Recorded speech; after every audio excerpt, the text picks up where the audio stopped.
Hey friends, thanks for tuning in to another episode of Food Marketing Nerds. On the show today, we've got Kris Ford, Marketing Director at Deep River Snacks. They're a company on a mission that makes some really delicious and better for you chips. Deep River's tagline is, "We give a chip," because they commit 10% of their net profits from each bag of chips sold to support a number of different charities. And I love companies like this that use business as a vehicle to make the world a better place. And if you're considering implementing a similar program, you'll have plenty to learn from Kris. In this episode, you're going to hear how to effectively set yourself apart from the bigger players in the industry, what challenges come with committing a percentage of profits to charity, how to build a social media community around a bigger cause, and plenty more. So let's go chat with Kris. Welcome to the Food Marketing Nerds Podcast, where we talk marketing, branding, and social media with the smartest minds in the business. Here's your host, Alex Osterly. Kris, thanks so much for being on Food Marketing Nerds. Thanks so much for having me, Alex. This is exciting. So can you give our audience a little bit of insight into Deep River Snacks and how you came to be in your role? Sure. Well, Deep River Snacks has been around since 2002, and they've been growing and growing, over all of that time. But the marketing department actually wasn't established until I got here in January 2015. The brand was really built through an amazing sales team and internal structure, and some incredible distribution partners. 2 years ago, when I joined the team, we were expanding distribution into other channels and ready to start doing some marketing to support that. Great. And so what kind of product offerings does Deep River Snacks have? We have, we say, and it is true, that we have the world's best line of snacks. So we're best known for our kettle chips, which are just incredible. I try not to eat them all day, every day, but it's almost impossible. We have 12 different varieties of all natural, gluten-free, non-GMO kettle chips. Everything from your basic original salted to your really unique, like New York spicy dill pickle, or my favorite Ninja Ginger, and they're just amazing. What we like to say is that what's in the bag is literally the best chips you'll ever have, but what's on the bag is even more important, and that's our commitment to giving back. So you'll see our tagline, "Because we give a chip," and hopefully it makes you smile a bit, but what's behind that is a really true and genuine commitment to giving back, giving more than we take, as our founder says. So on the back of every bag, you'll see and read about a charity partner that's personally, touched the life of an employee here at Deep River, and who we partner with to bring or share some awareness with them, and also support them in a number of ways through the packaging. And that's a really cool differentiator from Deep River Snacks and really any other chip company that I can think of. Are there any challenges that come with being so ingrained in having a portion of your profits donated? There are, because, from the marketing side, it's, I guess, a nice problem to have, but we just have so many points of differentiation. We talk about our great tasting product, which at the end of the day, when people are making that purchase decision, it really, this is an impulse buy. It's a bag of chips. It has to taste good. And it does. So we want to talk about that and make sure that is established and that's clear. Then we have our functional benefits, which, being all natural, of being non-GMO. Most of our line is non-GMO project verified, of being certified gluten-free, etc. And then we have this charitable commitment, which to us is, it gets us out of bed every day. This is why, we spend a lot of time, probably just as much time here in the office, talking about how we can do more to give back, how we can benefit our partner charities more and get the word out better. But when a consumer is standing in the store, that's quite a lot of information to expect them to digest. And so the challenge is how to prioritize it, and looking at the entire funnel and which information goes where, and how do we lead the consumer through that process in a way that's efficient. Our margins in the potato chip category are pretty slim, but that's really impactful and stays with them. So it is a challenge, but it's a very exciting challenge to have. So I know when consumers walk through a grocery store, their attention is just all over the place. There's only so much information you can process, and there's all these different labels. There's so many different brands on the shelves. What part of the I guess, sales funnel is it that you guys are trying to drive home the fact that you are tied into these different charities, and there's so many different, there's just such a bigger meaning than a great tasting chip? Throughout all points in the funnel, there's some invitation. The prioritization of that invitation obviously varies. In the store, when they might have children in the cart nagging them, or they might be, just rushing through trying to finish their grocery shopping, they're looking for something specific, a specific type of craving or flavor or nutrition profile. And so we want to answer those questions first. And so the invitation, on the front of the bag is our tagline, because we give a chip. And if they have that extra few seconds, we talk more about that on the back of the bag and invite them to come to our website and learn more.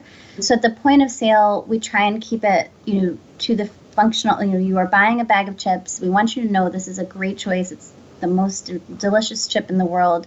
And it meets all your criteria for better for you snacking. And then if you want to keep learning and reading, we give it to you. But hopefully, people take the bag home, and that's really where they start looking at the back of the bag and engaging with us on social media or through the site or what have you. And that's where we really get into, why each charity is on the bag. And those stories are so indelible, and really, once you learn about each story, it's pretty hard to forget. And so, that happens a little bit later. In the store, it's about the transaction of, you're looking for something delicious and amazing, no sacrifice snacking, and that's what this is. And by the way, there's more to it than that if you want to learn more. That's great. And speaking of social, I noticed you guys have some really high quality content in the way of photos and some GIFs across Facebook and Instagram. And would you mind just walking us and the listeners through the basic or a high level strategy of how you guys approach social media? Oh, sure. Well, social media, as you know very well, it's just critical today. And we're so thankful to have the opportunity to connect directly with our consumers and have a back and forth, a dialogue with them, get their feedback. We're looking to do a number of things on social. One is reinforce appetite appeal, educate them about the quality of the products, what makes us different, as well as the breadth of the line. In addition to those 12 flavors of kettle chips I mentioned, we also sell baked crisps, organic popcorn, classic potato chips, and most excitingly, we launched a line called Honchos in January of this year, which is it's literally the first organic Doritos that actually 100% tastes as good as Doritos, but without all of the, we call them ickies, but they're organic, they're free of artificial dyes and MSG and all that nonsense. So not to get too far astray from your question, but, we want someone who loves our mesquite barbecue chips, for example, we want them to know that our passion is giving back, of course, and making delicious snacks, but also providing better for you options across multiple salty snack and snacking categories. And part of that is Honchos, which gets us into the flavored tortilla chip segment. So we do some product education. We talk about our charities. We sometimes will partner with our charities to do giveaways that raise money for them by encouraging shares and spread and engagement. We will also just share some information from them. One of our partner charities is the Chris Klug Foundation, who works to promote organ donation. And so we'll work with them to educate people about organ donation and give them a sense of, where can I go to learn more? How do I sign up? What is the impact of this? Why is this important? That's really something we love to do. And then we provide usage occasion information. So maybe a dip recipe or, goodness, for Super Bowl, we'll be coming out with a lot of awesome ways that people can, bring Deep River snacks to the party, but also enhance that with other pairing ideas. So, and, we do a lot of giveaways, of course, because giveaways are just a really great way for us to leverage our base of fans and get them to, share the brand that they love with their fans. So, it's a pretty basic and well-used tactic, but it definitely is still working for us. So we're continuing to do a lot of giveaways. On the Honcho side, we've been doing some really exciting things too. So each of those brands, so Deep River Snacks has its own set of social channels, and then Honcho's, because it is a differentiated product, different category, different usage occasion, it has its own social channels or handles as well. And so on that side, we just launched a really exciting video sweepstakes promotion going after moms who we're calling Momchos, and really trying to engage them in a way that's entertaining and exciting and respectful and appreciative, so that they can understand, Honchos is created to give you a solution. Your kids want to eat Doritos. You don't want them eating the bad stuff, and this is your solution. And so we salute you, and we're calling them Momchos, because they're just amazing. And we have a funny video and a sweepstakes to go along with it. So, we're just trying to find ways to break through and disrupt. Everyone's feeds are so cluttered. There's so much going on. How do we stand out?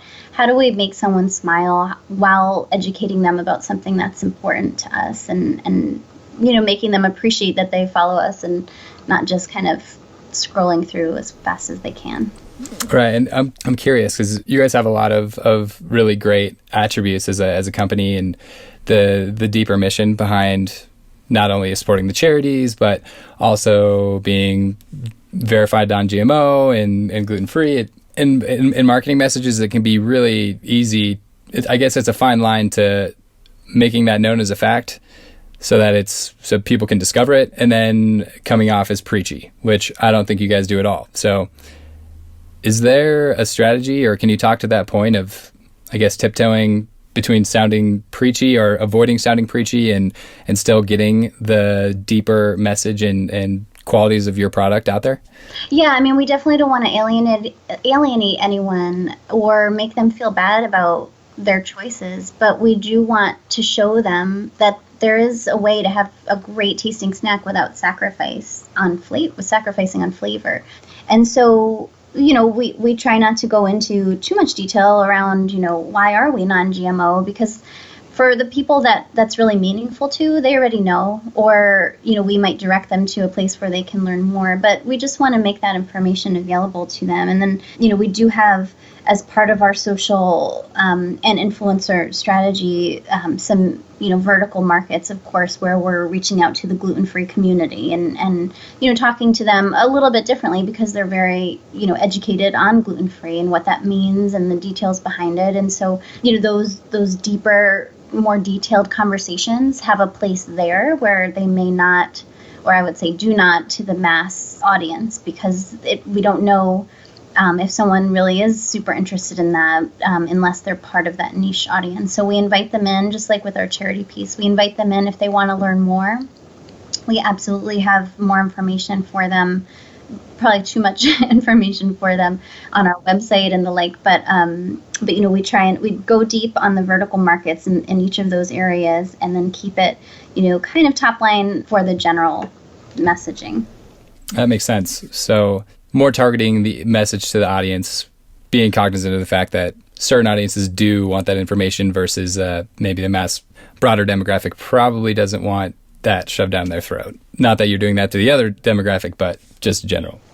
Exactly. And I think too, for the general audience, where we're not targeting by those verticals, we really want them, we're a brand that is always looking to do the right thing. We don't do it because it's politically correct or because a study told us that we should donate money, or we should have, go to all the way to certified gluten-free level of being gluten-free, because there are different levels of that.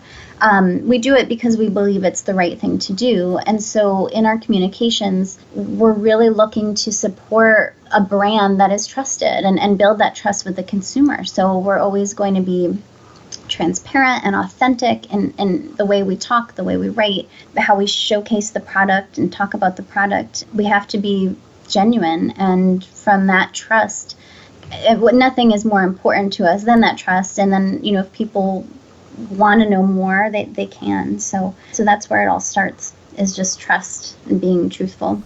Now, kind of going back to that user-generated content campaign you guys are running with Honchos, which look delicious, by the way. I'm scrolling through your Instagram, and that sounds like exactly a product that I would just devour. But same with Doritos, but then I always feel guilty and disgusting after I do that. Exactly. When it comes to going to market with a new product like Honchos, what does that process look like, and how do you guys make sure that it's successful? Well, it starts with the product, of course. Honchos actually took 5.5 years to develop. Our founder, Jim Goldberg, he has an amazing palate, and he's pretty stubborn. He will not bring a product to market until he is 110% sure it tastes just unbeatable and just amazing. And so for 5.5 years, he worked to replicate, a nacho cheese flavored chip that was just addictive, and using all natural ingredients and actually organic ingredients. And so that took a long time. We didn't rush that. Once we had the chip, we did a lot of strategy work on where do we fit in. So, we're a better for you alternative in the potato chip category right now. And, as we look at this new line of Honchos, where does it fit into the existing category of flavored tortilla chips, and who would this most appeal to? Because as a small company, we don't have the budget of the category leader, in this case, a multi-billion-dollar, just super huge brand that is actually quite beloved for most demographics. So, how do we approach it? And so, we're going after moms, we're going after younger folks who love snacking but are aware of the trade-offs that are usually involved. And so we wanted to develop the packaging so that it made a very clear connection to the product category, especially when it's placed in the natural set where things generally, kind of look the same. They're gourmet, they're, artisan, or they're small batch, that kind of, handcrafted look. Honchos is radically different. It's in a glossy, bold colored bag, and it really sticks out like a really flavorful thumb in the natural specialty set. And that was on purpose. We wanted people to walk by and be like, wait, something's not right here. This doesn't belong in the natural section.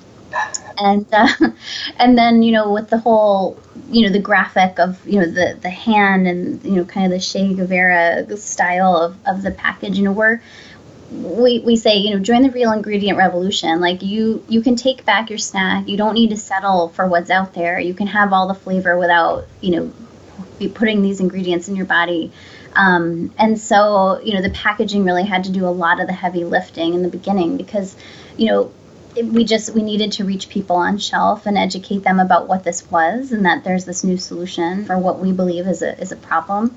And then social, again, because our budget is so limited, social has been a really big part of the Honchos story, reaching out, talking with influencers and having them, help us get the word out and just providing content that kind of hits both of our audiences, the mom, who we see as the gatekeeper for the younger consumer, and then that, more male, younger consumer as well, reaching them and not turning them off with too much mom talk. So that's been really successful. We have a great agency helping us with that, and they've been doing a great job. And so those are pretty vastly different demographics. Is the messaging, is it similar to what you were saying with your other products where you're tailoring the message to the medium, or is it finding one that's a happy medium between being too extreme one way or the other? It's a little bit of both. I mean, we never want to alienate any audience because in today's world, we can go channel by channel and say, well, on Instagram, we're going to be talking to, or on Snapchat, we're going to be talking to the younger group, and on Facebook, we're going to be talking to the moms. But the truth is that everyone's seeing everything, and, it has to all ultimately tie right back to the brand, and the brand doesn't change. The personality of the brand doesn't change. That's the foundation of everything. And so, we can talk to moms, but when we do, we have the same voice that we use to talk to, a 16-year-old kid. Nobody wants to put bad ingredients in their body if they can get something that tastes great.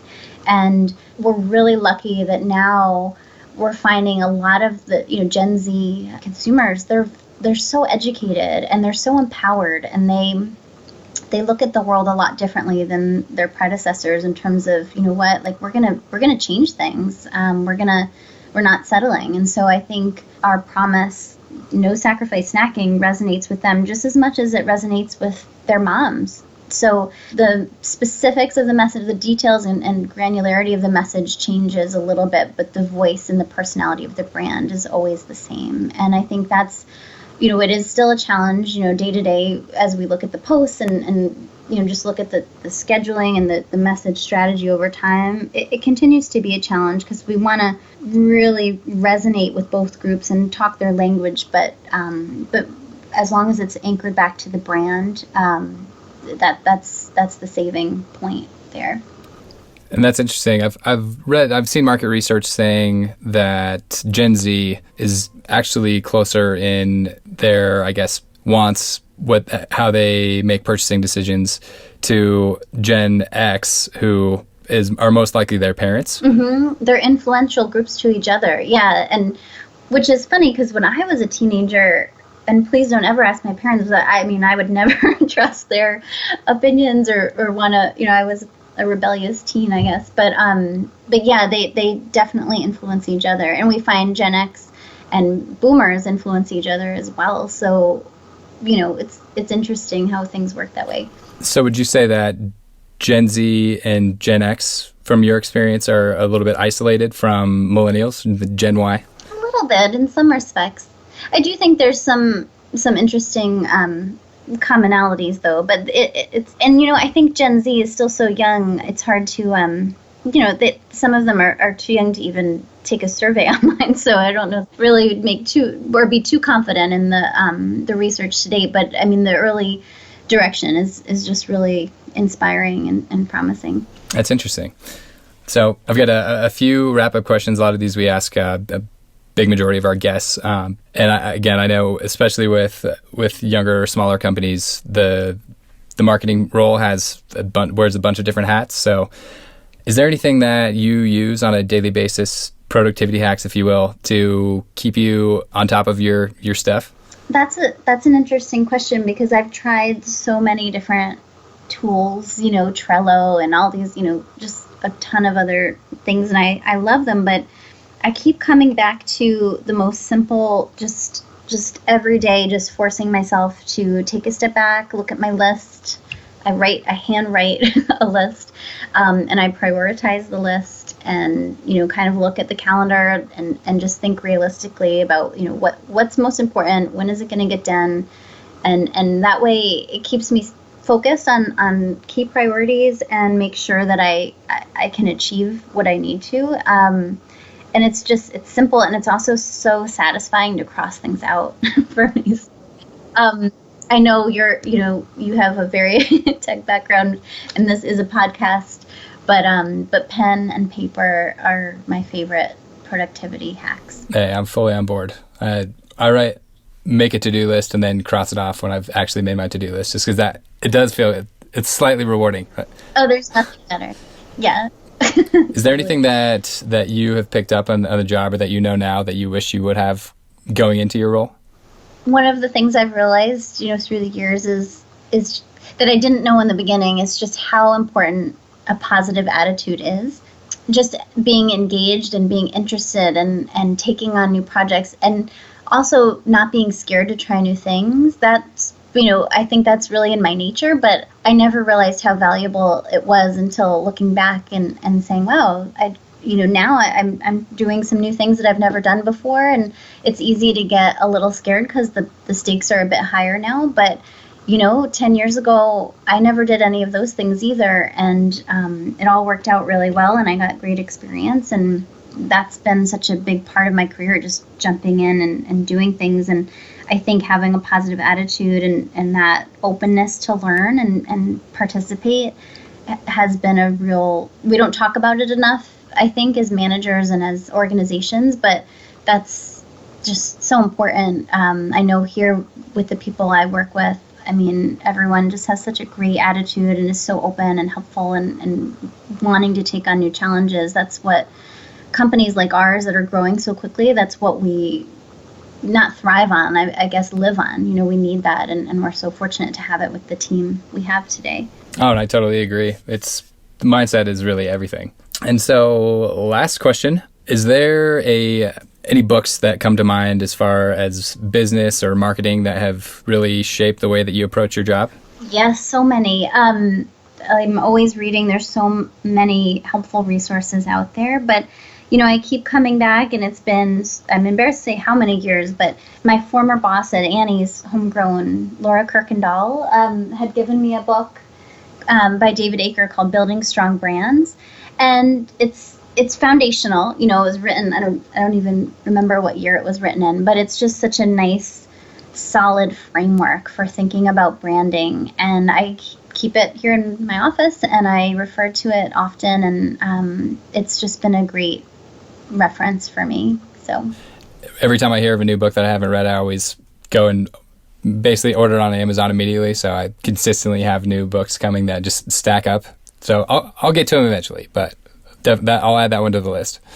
Well, thank you so much, Christine. It's been a pleasure, and I love to hear what you guys are doing, and the way that you're supporting all these different charities through Deep River Snacks and now Honchos. And I am pumped to try these new tortilla chips. Awesome. Well, thanks so much for having me, Alex. This has been great.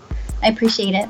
Absolutely. And where can people go to find out more about Honchos or Deep River Snacks? DeepRiverSnacks.com or WeHonchos.com would be your best bet. Great. Well, thank you again, and I'm sure we will talk again soon. Yeah, absolutely. All right. Thanks, Alex.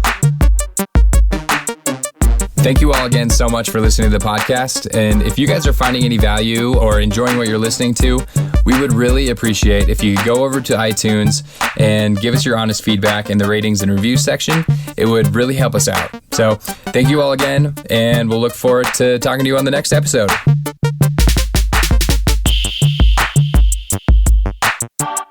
Thanks for listening to the Food Marketing Nerds podcast. For interview transcripts or to download your free social media ebook, check out foodmarketingnerds.com.